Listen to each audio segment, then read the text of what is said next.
ევროკავშირმა გაამკაცრა საზღვრის კვეთის კონტროლი ევროკავშირის არაწევრი ქვეყნების მოქალაქეებისთვის.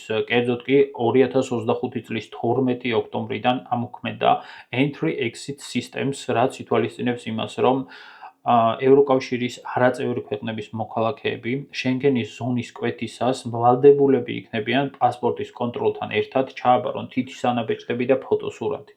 ფოტო ადგილზე იქნება გადაღებული და ეს სისტემა ერთის მხრივ ჩაანაცვლებს ფიზიკურ შტამპს პასპორტებში, ანუ შტამპები აღარ ჩაირთმება, სამაგიეროდ ყველა მონაცემი იქნება ერთიან ბაზაში შენახული და მოქალაქეების გადამოწმება უკვე აქვს თუ არა რაიმე დარღვევა მოხდება თითის ანაბეჭდებით ძირითადად და არა ფიზიკური პასპორტით, რამაც წესით უნდა დაიცვა ევროკავშირის ქვეყნები ფალსიფიცირებული პასპორტებით საზღვრის კვეთისგან.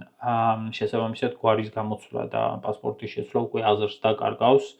ეს სისტემა უკვე მუშაობს ვენის აეროპორტში, ასევე ბერლინის და სხვა დიდ აეროპორტებში, ხოლო შემდეგი 6 თვის მანძილზე იგეგმება ყველა არა მხოლოდ საჰაერო, არამედ სახმელეთო და საზღვაო საზღვრების ამ სისტემით აღჭურვა და 2026 წლის 10 აპრილისთვის ყველგან იქნება უკვე ეს სისტემები დამონტაჟებული.